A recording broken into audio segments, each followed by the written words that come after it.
होता है तो जस्ट अपना माइक ऑन करके बोल देना कि सर मेरे को डाउट है, ठीक है।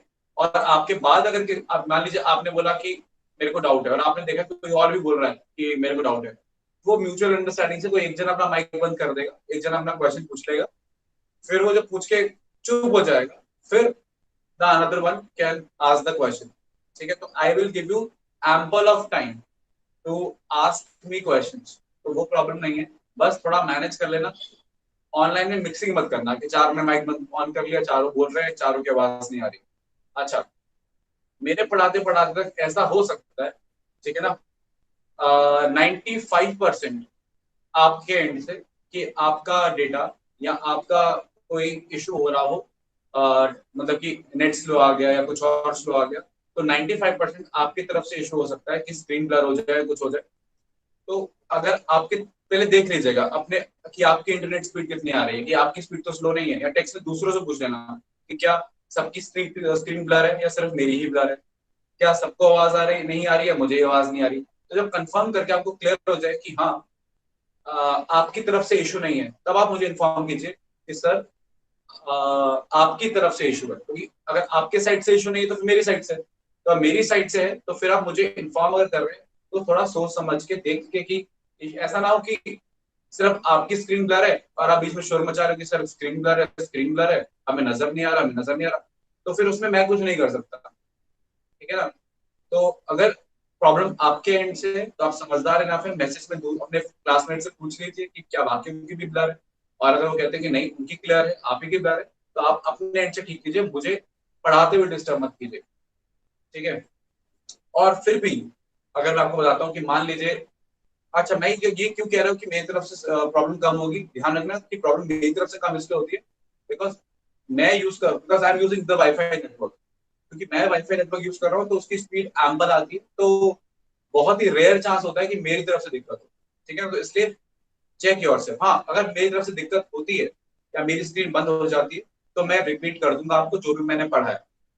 दिक्कत अगर आप एक स्टूडेंट की तरफ से होती है तो फिर मेरे लिए पॉसिबल नहीं है कि मैं रिपीट करूं। तो फिर ये पॉइंट हो जाता है कि अगर मैं एक के लिए रिपीट करूंगा तो फिर चार और हो जाते हैं, मैं चारों के लिए रिपीट करूंगा तो हमारे पास एक साल में 2 साल का सिलेबस करना है, एक साल में 2 साल का सिलेबस करना है, तो हमारे पास इतना टाइम नहीं है कि मैं एक एक स्टूडेंट के लिए रिपीट करूँ।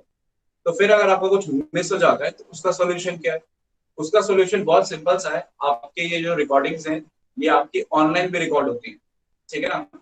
और ऑनलाइन आप जाके अपना वो टाइम नोट कर सकते हैं कि यहाँ से लेकर यहाँ तक मेरा जो है मिस हुआ है, और फिर जाके आप ऑनलाइन आप उसे चेक कर सकते हैं, ठीक है। तो ये दो चार चीजें आप माइंड में रखेंगे। सर राइट साइड की स्क्रीन विजिबल नहीं है। सर आपका बोर्ड राइट साइड विजिबल नहीं है। सर नहीं राइट वो साइड। आप, हाँ वो आप परेशान मत होइए, आप मेरा बोर्ड मैं आपको उतना ही रीजन में पढ़ाऊंगा जितना आपको विजिबल है, मैं आपको लाइन ड्रा करके पूछ लूंगा। वो तो मेरा कैमरा थोड़ा हिल गया होगा तो उसमें थोड़ा राइट लेफ्ट का इशू थोड़ा हो गया होगा, वो मैं आपको वो अपना ओके मैं सर। बाउंड्रीज बना के पढ़ाऊंगा, डोंट वरी, ओके सर, ठीक थैंक यू है। सर। तो ये वाली सारी चीजें आपको जो है नोट करनी है, ठीक है। हाँ, जैसे ये वाली प्रॉब्लम किसी ने मुझे बताई है कि कि जैसे राइट साइड का बोर्ड विजिबल नहीं, ऐसी प्रॉब्लम तो ऑफ कोर्स सभी की होगी। अगर एक को बोर्ड आधा दिख रहा आधा नहीं दिख रहा, तो वो फिर टेक्नोलॉजिकल एरर नहीं है, वो नेट का इशू नहीं है, वो मेरी तरफ से प्रॉब्लम है। फिर आप मुझे बता सकते हो कि सर आपका बोर्ड नहीं दिख रहा है, ठीक है ना। क्योंकि कभी कभार मैं क्या करता हूँ ना, अभी तो मैं यूज कर रहा हूँ फ्रंट कैमरा, आपको पता है प्रॉब्लम क्यों आती है, ठीक है ना। अभी तो मैं यूज कर रहा हूँ फ्रंट कैमरा, कभी कभी मैं इस्तेमाल करता हूँ रेयर कैमरा। अब जब मैं रेयर कैमरा इस्तेमाल करता हूँ, रेयर वाला कैमरा इस्तेमाल करता हूँ, हालांकि मैं उसे प्रेफर नहीं करता, हालांकि उसका मेगा पिक्सल अच्छा है, उसको यूज करेंगे तो ज्यादा क्लैरिटी आएगी, लेकिन उसके दो नुकसान होते हैं कि जैसे मैं रेयर कैमरा यूज करता हूँ, मुझे ये स्क्रीन नजर नहीं आती जो मुझे अभी नजर आ रहा है, जहां मैं दिख रहा हूँ और मुझे सामने सामने क्या दिख रहा है, देखिए मुझे साथ में दिख रहा है आप सबके नाम दिख रहे हैं, हालांकि बहुत दूर है, बट मुझे समझ में आ रहा है कि सबके माइक बंद है, ठीक है। तो यहाँ से अगर कोई माइक ऑन होता है तो मुझे यहाँ से नजर आ जाता है किसी का माइक ऑन हुआ है, ठीक है ना। तो इसलिए आई यूज फ्रंट कैमरा, और फ्रंट कैमरा में डेटा भी कम इस्तेमाल होता है, तो उससे जो ट्रांसफरिंग ऑफ द डेटा है वो क्विकली हो जाता है, तो इंटरनेट के प्रॉब्लम आने के चांसेस कम होते हैं। तो ये दो reason I am using front camera. तो कभी कभार कुछ चीजों के लिए मैं रेयर कैमरा भी इस्तेमाल करता हूँ, तो आप ध्यान दीजिएगा कि कभी इसलिए और कभी कभी पढ़ा रहा हूँ मैं ध्यान नहीं होता, तो ये भी ध्यान दीजिएगा कि मान लीजिए आपने डाउट पूछना है, जैसे अभी किसने बोला कि सर आप मेरी राइट स्क्रीन नजर नहीं आ रही, ठीक है, इंफॉर्मेशन कन्वे कर दी, लेकिन मुझे ये नहीं पता चला कौन करके चला गया। ठीक है, तो ध्यान रखा कीजिए कि ये आपकी फिजिकल क्लास नहीं है जहां मुझे दिख रहा है कौन बोल रहा है, यहाँ पे सिर्फ आपकी आवाज आ रही है।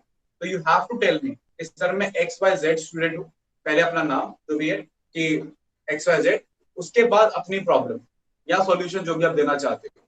उससे दो चीजें होगी, एक मुझे पता चल जाएगा कौन बात कर रहा है, दूसरा मुझे पता चल जाएगा कौन कितनी बात करता है, तीसरा मुझे पता चल जाएगा कौन कितनी सही बात करता है कितनी गलत बात करता है। I will get to know you and remember your names. ठीक है, तो ये भी ध्यान रखो कि जब भी आप मुझसे बात करो अपना नाम बता के मुझसे बात करो। ठीक है, ठीक है, तो ये हो गई बेसिक बेसिक बातें जो ऑनलाइन क्लास के बारे में। अब दूसरी बात सुनिए, ध्यान से सुनिएगा। दूसरी चीज जो है आप लोगों से जो मुझे डिस्कस करना है, ठीक है, वो ये है कि आप सबको पता है कि आप नीट का एग्जाम दे रहे हैं। ठीक है, अब आपके लिए इंपॉर्टेंट है इसलिए आप दे रहे हैं। ठीक है, तो बायोलॉजी के करीब करीब करीब करीब क्या 50% सिलेबस बायोलॉजी है। ठीक है ना, उस 50% का 50% यानी 25% मेरे पास है, 25% बॉटनी के पास है।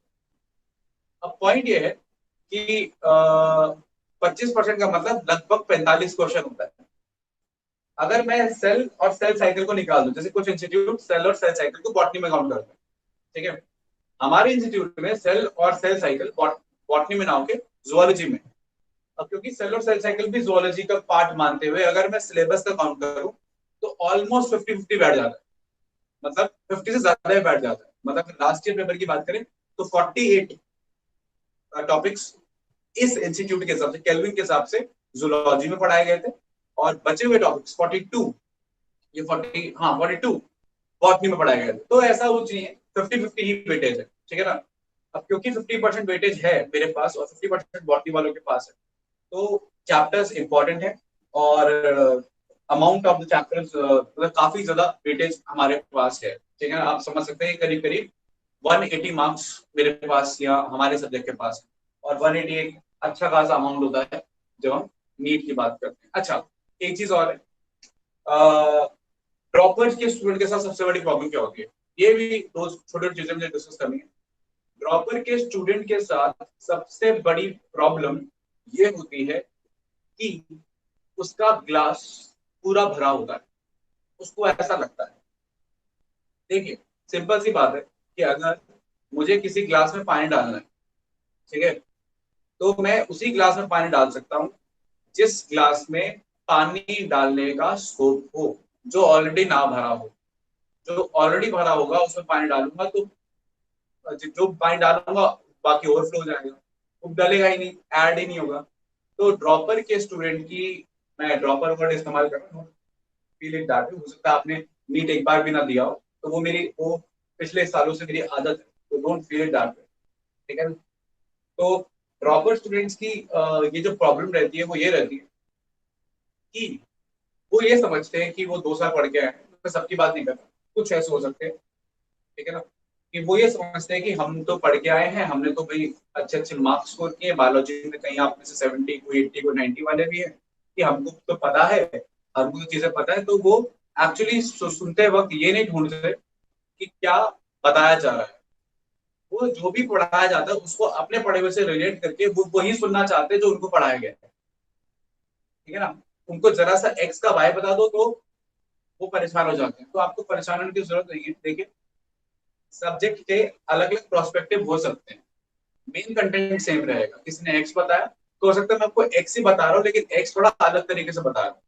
ठीक है ना भाई, एम को भी अगर उल्टा कर दो तो डब्ल्यू हो जाएगा ना।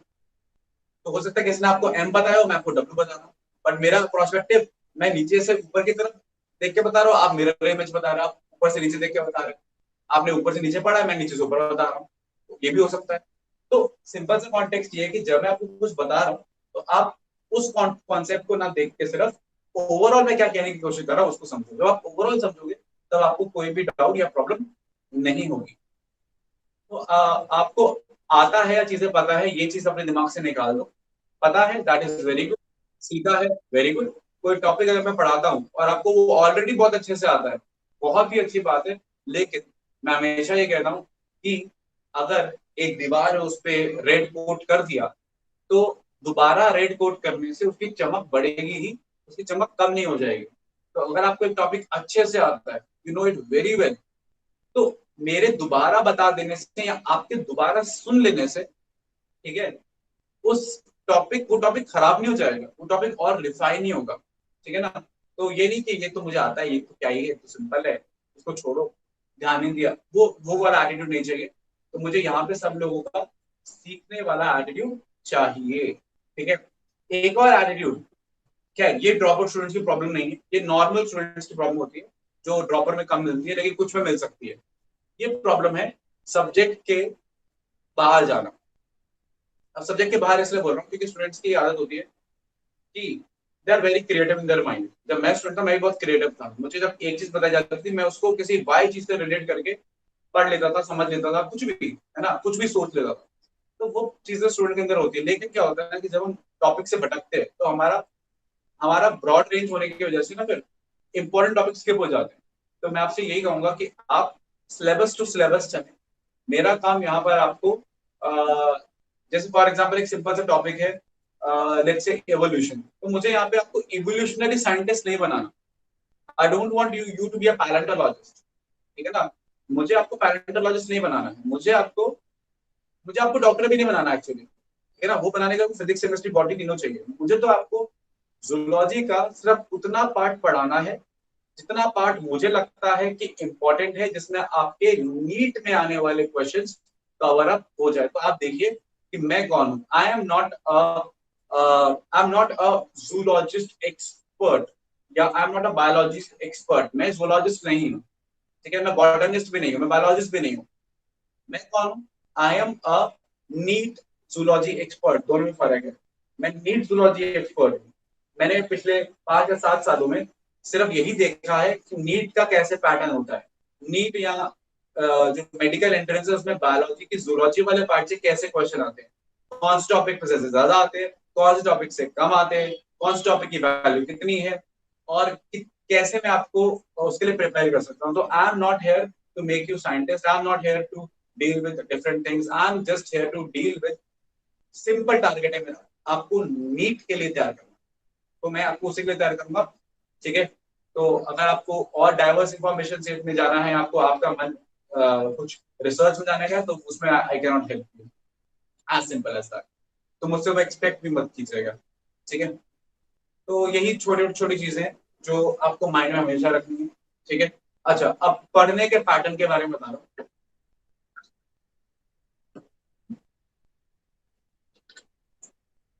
पढ़ने का पैटर्न ये है कि हमें स्मार्ट स्टडी करनी है, और स्मार्ट स्टडी में बता रहा हूँ कैसे करेंगे हम। मैं आपको ऑलमोस्ट, जैसे कि अभी तो हमारी पहली क्लास थी, मैं आपको हमेशा अगली क्लास में क्या पढ़ाने जा रहा हूँ वो बताऊंगा। सिर्फ बताऊंगा ही नहीं, आज शाम तक या कल सुबह तक आपके पास उसके रिगार्डिंग एक डीपीपी आ जाएगा। डीपीपी में करीब करीब 15 से 20 क्वेश्चन होंगे। हो सकता है 2 डीपीपी हो सकता है 1 डीपीपी हो। अब वो डीपीपी कहाँ से मिलेगी, क्या मिलेगी, वो आप अकेडमिक्स वाले डिपार्टमेंट से मधु मैम जो है उनसे आप डिस्कस कर लीजिएगा, या हर्ष सर है, या जो भी अमित सर है, जो भी आपसे बात करते हैं, जो भी आपके ब्रांच से कंसर्न है, उन अकेडमिक डिपार्टमेंट से आप बात कर लीजिएगा, वो आपको बता देंगे। ठीक है। अच्छा, मैं जो बता रहा हूँ सुनिएगा, आपको 1 या 2 डीपीपी अपलोड हो जाएंगे। ठीक है। जितनी भी डीपीपी अपलोड होती हैं, आप वो डीपीपी सॉल्व करेंगे।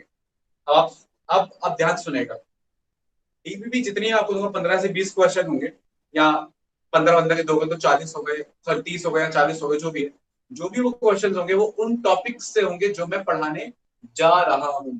तो ये थोड़ा सा अलग है, I will be teaching in different way. बाकी टीचर्स टीचर्स आपको पढ़ाते हैं, पहले पढ़ाते हैं फिर क्वेश्चन देते हैं, नहीं, मेरा उल्टा है। मैं पहले आपको टॉपिक से क्वेश्चन दूंगा, आप एनसीईआरटी पकड़ेंगे, रिफ्रेशर पकड़ेंगे, अपना दिमाग डालेंगे, गूगल डालेंगे, जो आपको मिलता है आप डालेंगे।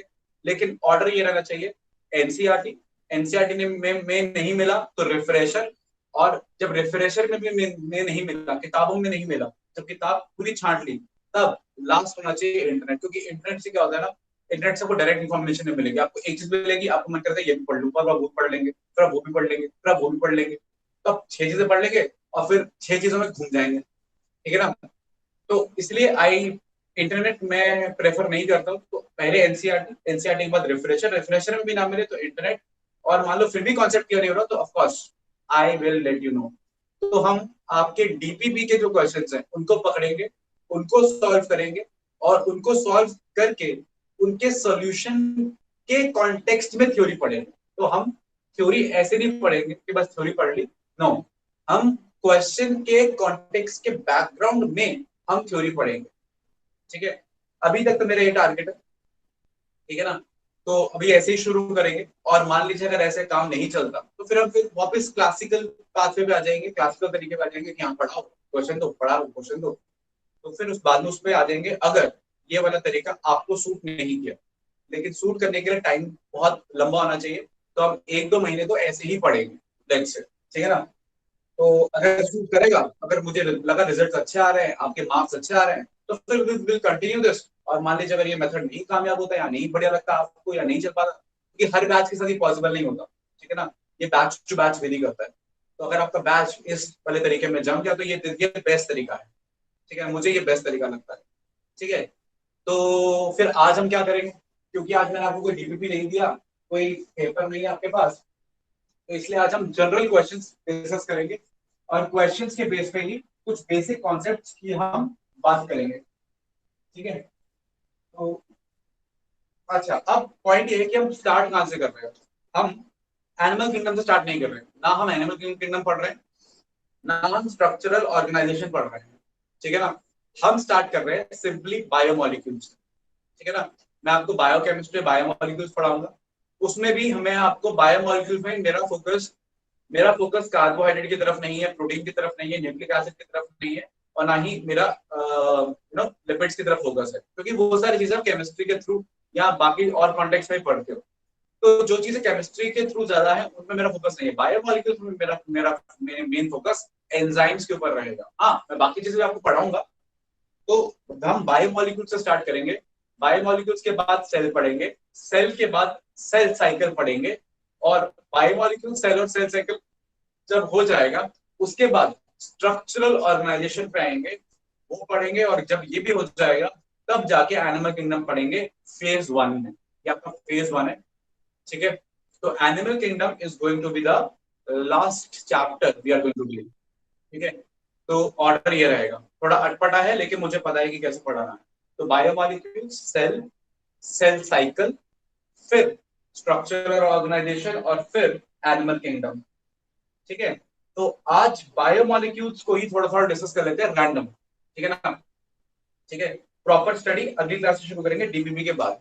तो आज शाम तक या कल सुबह तक आपके पास डीपीपी आ जाएंगी, 15-15 मार्क, 15-15 क्वेश्चन की दो, या 20 से 25 क्वेश्चन की एक, ठीक है ना। तो वो कर लीजिएगा, वो आपका एक तरीके से होमवर्क है, होमवर्क नहीं है वो करना ही करना है, क्योंकि आप अगर वो नहीं करेंगे तो फिर मेरी क्लास का कोई सेंस नहीं रह जाएगा, ठीक है। क्योंकि पहले डीपीपी है, बाद में क्लास है, क्लास के बाद डीपीपी होती तो आप डीपीपी स्किप कर देते, कभी मन मर्जी करते कर लेते, तो वो अलग बात होती है। लेकिन अभी क्योंकि क्लास उस डीपीपी पे बेस्ड है, तो इसका मतलब आपको पहले डीपीपी करनी है, और वो करनी ही पड़ेगी, वरना क्लास इज यूजलेस, ठीक है। ओके, अच्छा एक चीज और, एक जना मुझे बताओ, ये आपको बोर्ड कितना नजर आ रहा है, क्या आपको ये जो लाइन में ड्रॉ करी है ये नजर आ रही है? Yes sir. ओके, क्या आपको ये जो लाइन में ड्रॉ करी है नजर आ रही है? No sir. No no sir. क्या ये वाली नजर आ रही है? Yes sir. ठीक है, ऊपर से बताइए, क्या आपको ये लाइन नजर आ रही है ऊपर जो ड्रॉ यस करी है? Yes yes sir. सर। और नीचे ये वाली नजर आ रही है जो भी ड्रॉ करी है?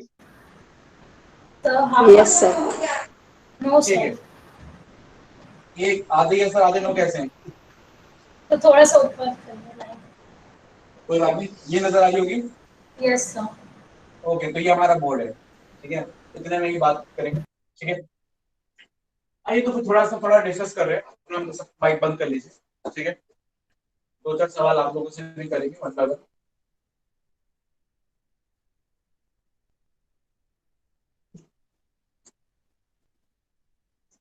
बायोमोलिक्यूल्स की बात कर रहे हैं, ठीक है ना।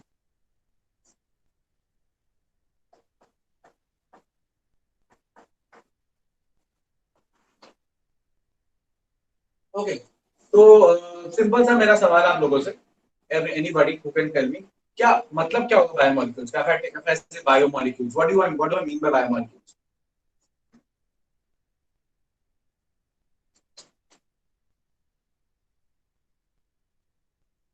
Anybody, any answer?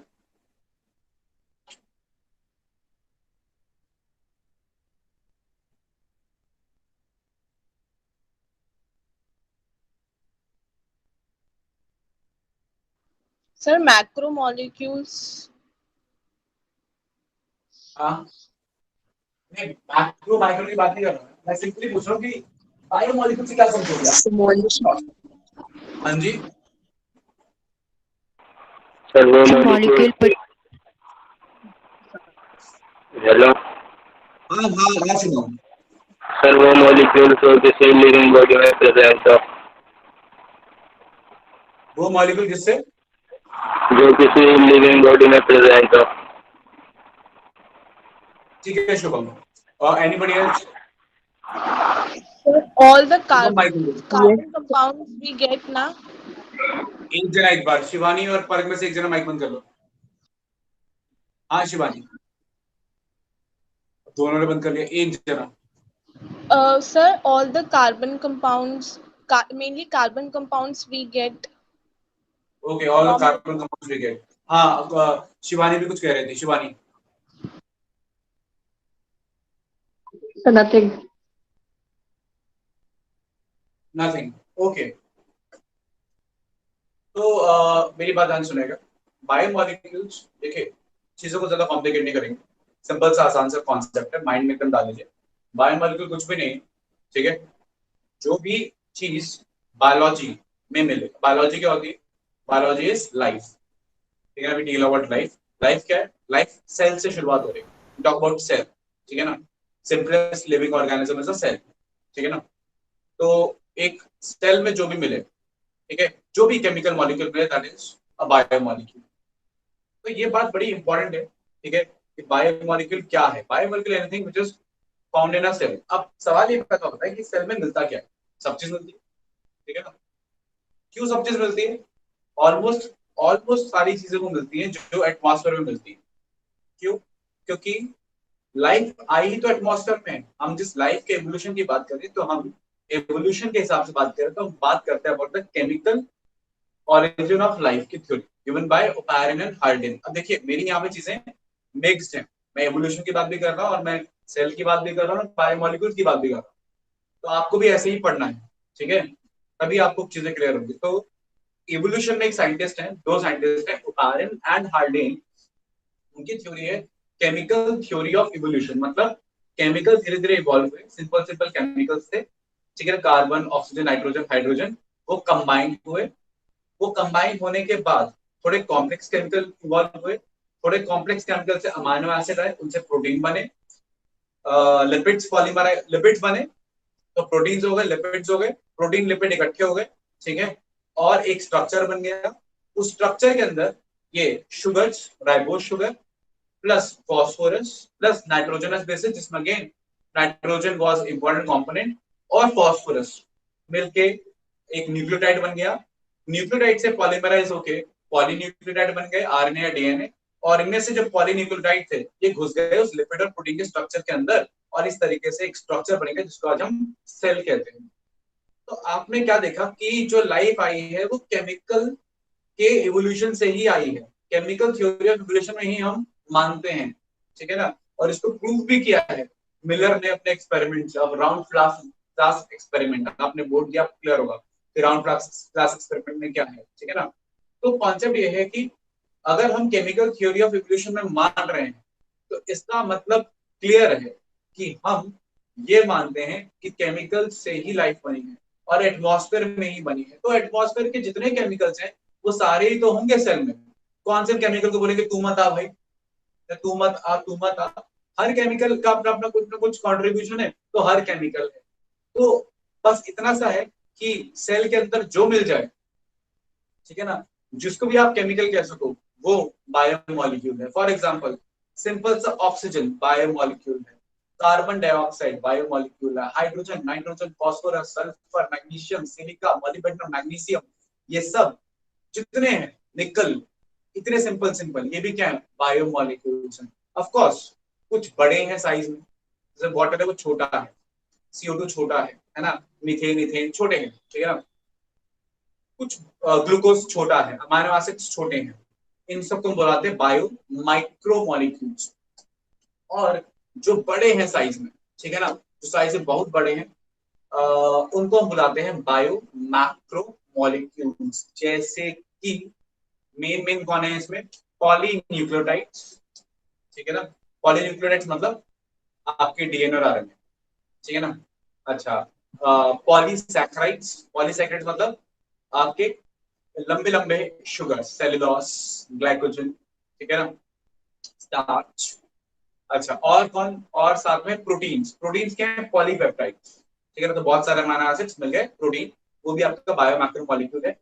कैसे डिफाइन किया है, वो चीज एक्सपेरिमेंट से पढ़ेंगे हम, वो हम अगली बार डिस्कस करेंगे, क्वेश्चन के थ्रू डिस्कस करेंगे। तो बायो माइक्रो है और बायो मैक्रो है, बड़े वाले हैं और छोटे वाले, और बीच में लिपिड्स भी हैं, जिनको ना हम प्रॉपरली बायो माइक्रो बोल सकते हैं ना मैक्रो बोल सकते हैं, तो लिपिड्स भी हैं, ठीक है ना। तो ये सब आपके मैक्रो और माइक्रो क्या है, डिफाइंड है। तो सिंपल सा है, बायोलॉजी में मिलने वाला कोई भी molecule is a biomolecule, ठीक। I suppose this is clear to everybody, any doubt?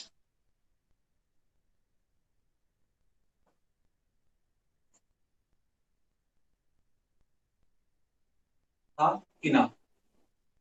No. Okay, चलिए आगे जो मैं आपसे सवाल पूछने जा रहा हूँ बहुत सिंपल सा है, ठीक है।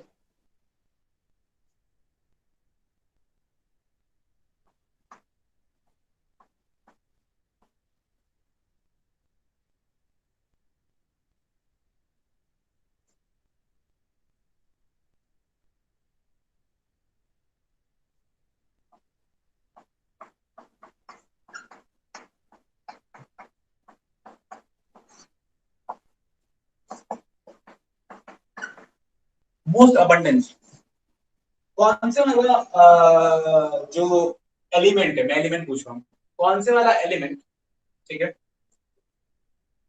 आपके बायोलॉजी में, ठीक है, या आपके सेल के अंदर मोस्ट अबंडेंट है? Sir, carbon, nitrogen, oxygen, and hydrogen. Carbon, nitrogen, oxygen and Hydrogen. Hydrogen. Okay, अब सुनिए ध्यान से, मेरी बात ध्यान सुनिए कि मैंने आपको ये बोला कि मोस्ट अबंडेंट कौन है। अब ऑक्सीजन। नहीं बोला मैंने, एक तो पूछा, कोई एक जो तो सबसे ज्यादा है। Oxygen, oxygen, oxygen, very good oxygen. Shivani, mike on कर लीजिए। शिवानी ने एकदम सही आंसर दिया कि जो मोस्ट अबंडेंट, ये इंपॉर्टेंट है, कि जो मोस्ट अबंडेंट बायोमोलिक्यूल है, सिंपल बायोमोलिक्यूल है, हाँ, तो मोस्ट अबंडेंट बायोमोलिक्यूल या सबसे अबंडेंट एटम है आपके बायोलॉजी के अंदर, वो ऑक्सीजन है। अब ऑक्सीजन के बारे में ध्यान रखिएगा कि मैं ऑक्सीजन की बात कर रहा हूँ, यानी मैं O की बात कर रहा हूँ, ठीक है, क्लियर है पॉइंट? अच्छा, एटमॉस्फेयर में कौन सा मोस्ट अबंडेंट है, एटमॉस्फेयर में? नाइट्रोजन। नाइट्रोजन। और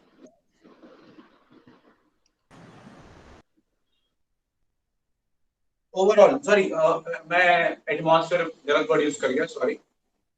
ओवरऑल अर्थ के अर्थ में मतलब किसमें, पूरा का पूरा एटमॉस्फेयर, लिथोस्फेयर, बायोस्फेयर सब आएगा, ठीक है ना, पूरे पूरे पूरे कार्बन। पूरे हाइड्रोजन, एक कार्बन, जगह carbon, carbon, hydrogen. Hydrogen. Okay, अब मेरी बात ध्यान से सुनना, pay attention. Oxygen. Oxygen, very good Shivani. Yes sir. अब आप एक काम कीजिए, अब आप अपनी एनसीईआरटी में बायोमोलिक्यूल वाला चैप्टर खोलिए। सबके पास है ना एनसीईआरटी में? एनसीईआरटी लगने के लिए बोला था, जल्दी आ जाओ।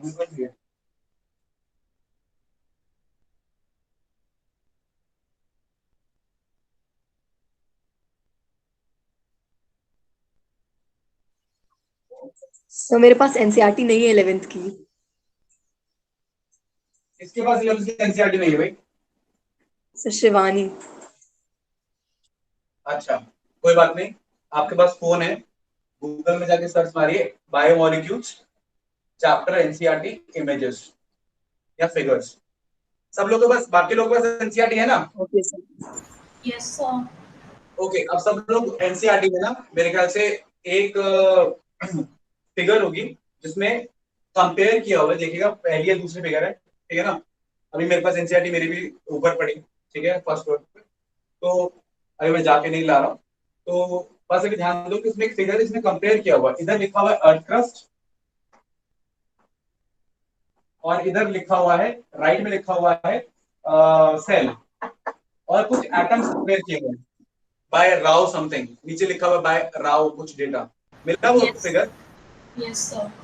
अब उस फिगर में देखो कि अर्थ क्रस्ट में मोस्ट अबंडेंट कौन सा दिख रहा है और कौन सा दिख रहा है सेल के अंदर। Oxygen.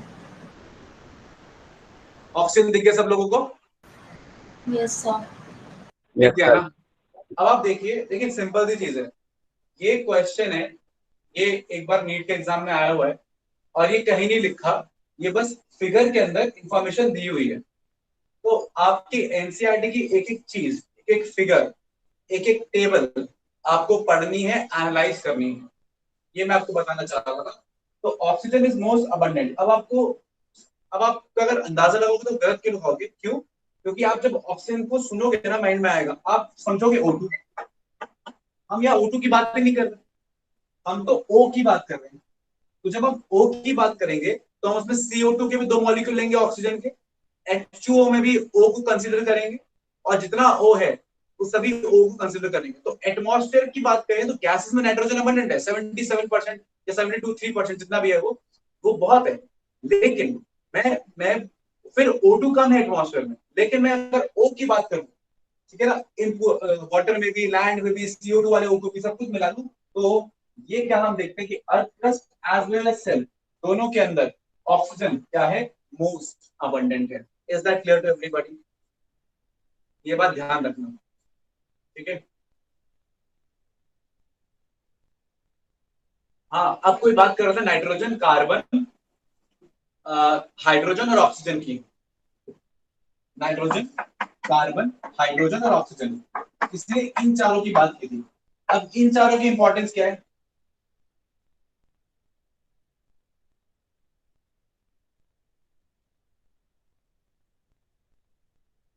अच्छा, अब सुनिए ध्यान से, अब आपको sir question. Nitrogen earth crust में। हाँ जी Shivani. Sir nitrogen earth crust में सबसे कम होती है। अच्छा, कार्बन, हाइड्रोजन, ऑक्सीजन।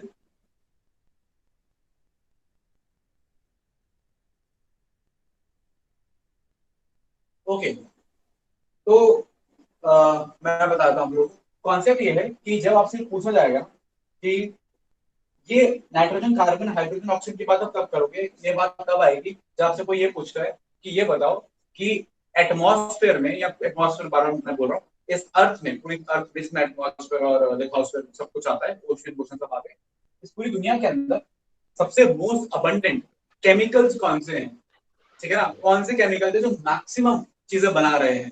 तो आप बात करोगे कि नाइट्रोजन, कार्बन, हाइड्रोजन, ऑक्सीजन, इनके कॉम्बिनेशन से बनने वाले केमिकल्स ही मोस्ट अबंडेंट है। तो जब मोस्ट अबंडेंट केमिकल्स की बात आएगी, तब आप नाइट्रोजन, कार्बन, हाइड्रोजन, ऑक्सीजन चारों को एज अ ग्रुप ले सकते हैं। तो अगर आपका चार ग्रुप ऑप्शन पे दिए हुए, NCHO, ठीक है ना, NCSP, है ना, सल्फर फास्फोरस ऐड कर दिया, या चार कॉम्बिनेशन और ऐसे बना दिए, तो आपको कौन सा कॉम्बिनेशन ढूंढना है? आपने वो कॉम्बिनेशन ढूंढना है चारों ऑप्शन में जहां नाइट्रोजन, कार्बन, हाइड्रोजन, ऑक्सीजन चारों दिए हों, तो वो आंसर बन जाता है, that is the most most abundantly present atoms या elements of the earth crust. तो किसी ने इसकी बात की थी, वो सही की थी, लेकिन वो जब ग्रुप की बात कर रहे हैं, जब इकलौता एक पूछ रहे हैं, तो ऑक्सीजन। आई सपोज ये बात सब लोगों को क्लियर है, कोई डाउट?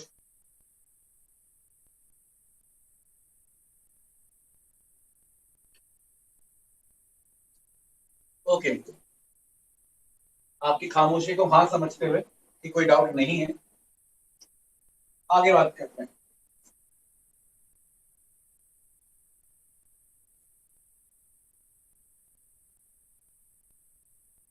अगला सवाल, क्योंकि मैं मोस्ट अबंडेंट की बात कर रहा हूँ, तो अगला सवाल मेरा आपसे मोस्ट अबंडेंट के लिए ही है कि मोस्ट अबंडेंट कार्बोहाइड्रेट, ठीक है, कौन सा है दुनिया में? So please repeat the question. The most abundant carbohydrate, most Cellulose. Abundant not carbohydrate, most abundant polysaccharide, Glucose. Most abundant polysaccharide, Cellulose. Cellulose. हाँ ठीक है, this is the correct answer. The most abundant carbohydrate is cellulose, ठीक है ना। और अगर monosaccharide या sorry the most abundant polysaccharide is cellulose, लेकिन ध्यान दीजिएगा कोई कार्बोहाइड्रेट की बात करेगा तो फिर सेलुलोज नहीं, फिर आ जाएगा कौन? ग्लूकोज। सेलुलोज बना किससे है? ग्लूकोज से। तो अगर मान लीजिए सेलुलोज 10 है तो ग्लूकोज कहीं ज्यादा होंगे, है ना। तो अगर कोई कार्बोहाइड्रेट बोलता है तो दैट इज ग्लूकोज, कोई पॉलीसैकेराइड बोलता है तो that is cellulose.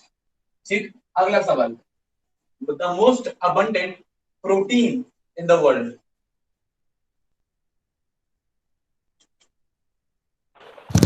Rubisco. Very good Divyanshi, किसी ने बहुत सही बोला है। The most abundant protein is rubisco, ठीक है ना। राइबोलोज बाइफॉस्फेट बिसफॉस्फेट कार्बोक्सिलेज, ठीक है ना। ये आपका एंजाइम है। क्या करता है रूबिस्को? आपको पता होना चाहिए। एक जना व्हाट रूबिस्को एग्जैक्टली डज। हालांकि मेरा सिलेबस नहीं है लेकिन फिर भी I just want to ask you.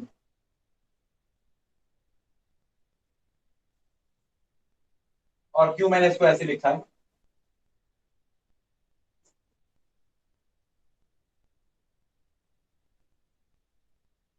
अरे रूबिस्को का फंक्शन पता होना चाहिए ना आप लोगों को।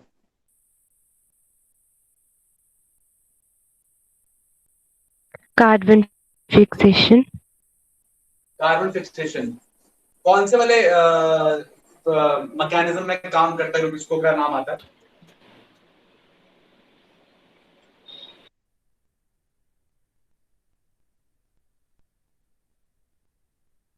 So C3 cycle. C3 cycle में आता है, केल्विन साइकिल Kelvin के cycle. अंदर। हाँ, तो आपकी C3 साइकिल के अंदर इसका नाम आता है, ठीक है ना।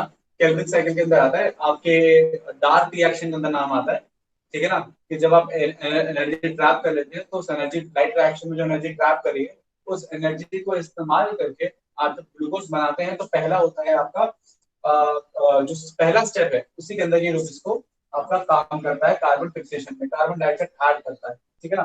तो this is the most abundant protein या enzyme present in the entire biology या एंटायर बायोलॉजी का एंटायर दिस। एंजाइम या प्रोटीन आपको mainly protein is an organic चीज तो आपको लिविंग वर्ल्ड में मिलेगी, है ना। ठीक है, तो ये मोस्ट क्या हो जाता है? अबंडेंट हो जाता है, ठीक है। अच्छा, आखिरी सवाल है, most abundant organic compound. The most abundant organic Amino acids. Amino acids नहीं बोल सकते ना, अमाइनो एसिड तो ग्रुप हो गया ना बेटा। तो ऐसे बोलो कार्बोहाइड्रेट, आपको एग्जैक्टली बताना पड़ेगा, एलानिन, ग्लाइसिन, ट्रिप्टोफान, टायरोसिन। और आपने जो अमाइनो एसिड बोला उसके भी आंसर बता दो, आपने क्यों बोला है। हाँ जी, बताइए जरा।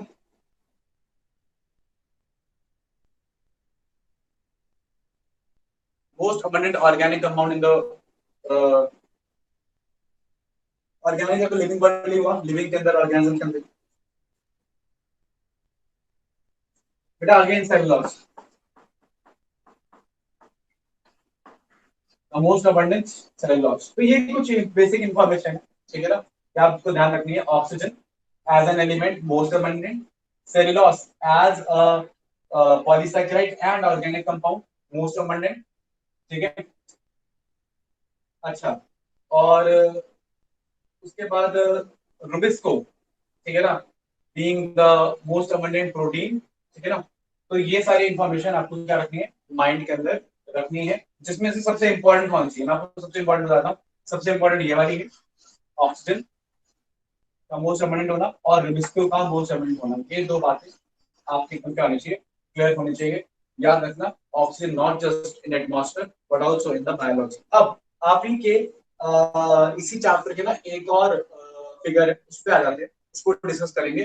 अब किसी ने क्यों डिस्कस कर रहा हूँ, क्योंकि किसी ने अमाइनो एसिड की बात करेंगे, ठीक है ना। अब आप मुझे एक और फिगर है, आई सपोज उस फिगर के अंदर दे रखा है कुछ ऐसा, मैं आपको फिगर के बारे में बताता हूँ। उस फिगर में परसेंटेज दी हुई है सेल के अंदर मिलने वाली चीजों की, अलग से या एक पेज पलट के होगा, आप शायद एक नेक्स्ट पेज पे या सपोज होगा, वहां पे लिखा होगा सेल, वाटर लिखा होगा, और फिर लिखा होगा वाटर के बाद प्रोटीन, प्रोटीन के बाद न्यूक्लिक एसिड्स। इसी ऑर्डर में नहीं दिया होगा लेकिन ये सब होंगे उसमें, nucleic acids, carbohydrates and lipids.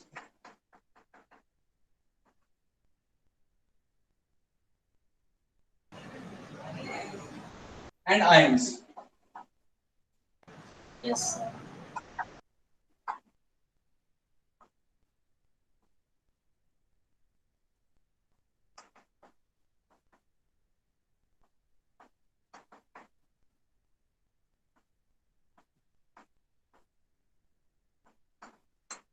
कुछ अप्रोक्सीमेटली यही वैल्यूज होंगे। वाटर कितना दिया है आपको, सबको 75%। How much is water given? 70 से 90%। 70 से 90%, अप्रोक्सीमेटली ऑन एन एवरेज 80% मान लेते हैं। 70 से 90 का एवरेज या 70 to 90 देते हैं। और प्रोटीन कितना लिखा है? प्रोटीन कितना 10 लिखा से है? 15, 10 से 15, मतलब यही लिखा है 10 to 15, ठीक लिखा है मैंने। न्यूक्लिक एसिड 5 से 7। एग्जैक्टली, बाकी ये तीन मुझे पता है सेम है, कार्बोहाइड्रेट 3, लिपिड 2 और आयंस 1, यही है। यस। ओके, तो यही टेबल है आपकी एनसीईआरटी की। अगेन अब इस टेबल से आपको क्या क्वेश्चंस बन सकते हैं मैं आपको बताता हूँ। वो आपसे पूछेगा कि which is the most abundant molecule या chemical found among the following. मान लो कुछ आपको चार ऑप्शन दे दिए इन अ सेल बात करी, और चार ऑप्शन दे दिए, सुन लीजिए, चार ऑप्शन दे दिए, water, protein, nucleic acid, carbohydrates. तो आपका आंसर क्या आ जाएगा? Simply water. तो आपको पता होना चाहिए कि वाटर मेन है। अच्छा, वाटर तो पूरी बॉडी में मेन, ठीक है ना। अच्छा, अब किसी ने अमाइनो एसिड के मोस्ट अबंडेंस की बात करी थी, वो कब बोलते हैं हम? अब सुनिए ध्यान से, जब कोई आपसे पूछता है विच is the most abundant macromolecule, तो चार ऑप्शन देता है आपको। प्रोटीन भी मेन मैक्रोमोलेक्यूल कौन है? Protein, nucleic acids, carbohydrate, lipids. तो उसमें आपको पता होना चाहिए कि जो प्रोटीन्स हैं, ठीक है ना, वो मोस्ट अबंडेंट है मैक्रोमोलेक्यूल्स के अंदर, ठीक है ना। वो 10 से 15% होते हैं, ठीक है। अब पॉइंट ये कि प्रोटीन्स इतने ज्यादा अबंडेंट क्यों है? क्यों? क्योंकि वो सिर्फ अबंडेंट क्यों है? क्योंकि आपकी बॉडी के अंदर जो मेन काम कर रहे हैं ना, वो प्रोटीन ही काम कर रहे हैं, ठीक है ना। क्यों ऐसा है? क्योंकि आपकी बॉडी में या सेल के अंदर जो भी काम होता है, जो भी काम होता है, मैं बताता हूँ क्या क्या काम हो सकते हैं। ऐसा हो सकता है पहले कि सेल को बोला जाए कि कुछ काम करो। अब सेल को बोला जाए कि कुछ काम करना है, लेट्स से सेल को बोलना है कि तूने ग्लाइकोलाइसिस करनी है, कि तू अब ग्लाइकोलाइसिस कर। तो उसको बोलने के लिए एक हार्मोन आएगा जो बोलेगा कि देख सेल, तू ग्लाइकोलाइसिस कर।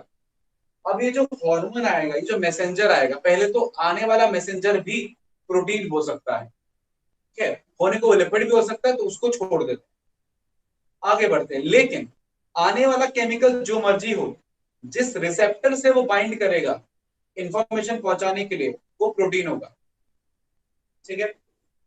उसके बाद अब जिस रिसेप्टर से बाइंड करेगा, आगे कुछ मैकेनिज्म चलेगा, उस मैकेनिज्म में भी जो एंजाइम इन्वॉल्व होंगे वो प्रोटीन होंगे। और मान लो ग्लाइकोलाइसिस करनी है, तो ग्लाइकोलाइसिस में 10 एंजाइम है, वो 10 के 10 क्या है? प्रोटीन्स हैं। हम बोलते हैं जीन एक्सप्रेशन की बात करते हैं कि ये जीन एक्सप्रेस कर रही है या नहीं कर रही है। तो वो जीन जो एक्सप्रेस नहीं करती वो किसी काम की नहीं है, और वो जीन जो एक्सप्रेस कर रही है, पूरी तरीके से एक्सप्रेस कर रही है, उसका मतलब होता है कि वो डीएनए से आरएनए बना रही है और आरएनए से प्रोटीन बना रही है। मतलब अल्टीमेटली काम करने वाला प्रोटीन है। भाई आप समझ के देखिए ना, सेल ने सेल डिवीजन करना है, ठीक है ना, तो उसको स्पिंडल फाइबर चाहिए पकड़ने के लिए क्रोमोसोम को। तो स्पिंडल फाइबर क्या है? प्रोटीन है। अब पकड़ किसको रहा है? क्रोमोसोम को पकड़ रहा है। उस क्रोमोसोम में भी आप देखो तो डीएनए है और साथ में हिस्टोन्स है। हिस्टोन्स क्या है? प्रोटीन्स है, ठीक है। फिर जो एंजाइम काम कर रहे हैं वो प्रोटीन्स है, ठीक है ना। तो अल्टीमेटली बायोमोलिक्यूल में भी जो लिपिड मेम्ब्रेन है उसमें भी क्या है? लिपिड्स है, और बीच बीच में क्या है? फ्लूइड मोज़ेक मॉडल की बात करते हैं ना, तो मोज़ेक में मोज़ेक क्या है? मोज़ेक प्रोटीन है, ठीक है ना। तो हम ये भी बोलते हैं, ये भी स्टेटमेंट बड़ा इंटरेस्टिंग है कि बॉडी का स्ट्रक्चरल एंड फंक्शनल यूनिट जो है वो सेल है, ठीक। लेकिन सेल के अंदर एक फंक्शनल यूनिट क्या है? वो प्रोटीन है, ठीक है। एक लिवर का सेल है और एक लेट्स से इंटेस्टाइन का सेल है। तो एक जीआई ट्रैक्ट का सेल है, एक लिवर का सेल है। दोनों सेल के प्लाज्मा मेम्ब्रेन सेम है ऑलमोस्ट, मतलब कि दोनों में सिमिलरिटी क्या है? डीएनए वीएनए सब कुछ सेम है, डीएनए सेम है। डिफरेंस कहां पे आएगा? उसके उसके कौन सी वाली जीन एक्टिव है। इसकी कुछ जीन्स एक्टिव है, मतलब ये कुछ और प्रोटीन्स बना रहे हैं, और इसकी कुछ और जीन्स एक्टिव है, ये कुछ और प्रोटीन्स बना रहे हैं। इसके सरफेस रिसेप्टर्स अलग है, वो अलग तरीके से किसी से बाइंड कर सकते हैं। इसके सरफेस रिसेप्टर्स अलग है, ये अलग तरीके से बाइंड कर सकते हैं। सरफेस रिसेप्टर क्या हो गए? प्रोटीन्स हो गए। ब्लड में घूमने वाली क्या हो गई? एंटीबॉडीज हो गई, प्रोटीन्स हो गई। तो कहने का मतलब ये है कि दो सेल अलग किस्म होते हैं, the type of proteins they express. और प्रोटीन्स इतने अलग अलग तरीके के क्यों होते हैं? वो इतने अलग अलग तरीके के इसलिए होते हैं क्योंकि हमारे पास 20 अमीनो एसिड है और उनके परम्यूटेशन कॉम्बिनेशन से प्रोटीन बनते हैं, ठीक है। और सिंपल से मैथ्स की बात करें, अगर मुझे 4 अमीनो एसिड का भी पॉलीपेप्टाइड बनाना हो, सिर्फ 4 का भी बनाना हो, तो मेरे पास कुल मिला के इतनी प्रोबेबिलिटीज बन जाएंगी। कोई भी अमीनो एसिड, कोई भी अमीनो एसिड, कोई भी अमीनो एसिड, कोई भी अमीनो एसिड, मैथमेटिक्स कहता है ये नंबर ऑफ कॉम्बिनेशन बनेंगे तब जब मुझे सिर्फ 4 ही इस्तेमाल करने हैं, मतलब 20 की पावर 4 या 20 की पावर n। और n आप लगा सकते हो कुछ भी। अगर आपको 100 अमीनो एसिड्स का प्रोटीन बनाना है तो ये 100 आ जाएगा, उतने अबंडेंट बना सकते हो। तो कोई लिमिट ही नहीं है, ठीक है ना। इसलिए अलग अलग तरीके के प्रोटीन के अबंडेंस बहुत ज्यादा है, प्रोटीन अमाउंट में बहुत ही ज्यादा है किसी भी सेल के अंदर। ये बात आपको क्या रखनी है? ध्यान रखनी है, ठीक है। तो ये टेबल भी आपको याद रखना है। इस टेबल में भी क्वेश्चन आ जाता है, कैसे? वो ग्राफ बना के दे देगा। आपको एक और आइडिया बताता हूँ, उसने ग्राफ बना दिया, ग्राफ में बार बना दिए, एक बड़ा बार, एक छोटा बार, एक छोटा बार, एक और छोटा बार। मतलब कि फॉर एग्जाम्पल मैं आइडिया बताता हूँ, एक और क्वेश्चन का टाइप बताता हूँ,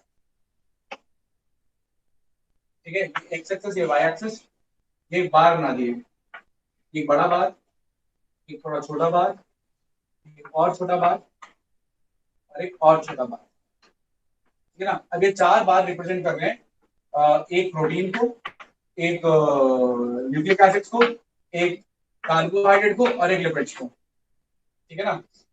तो ये W है, ये X है, ये Y है और ये Z है। तो क्या लगता है W कौन सा है?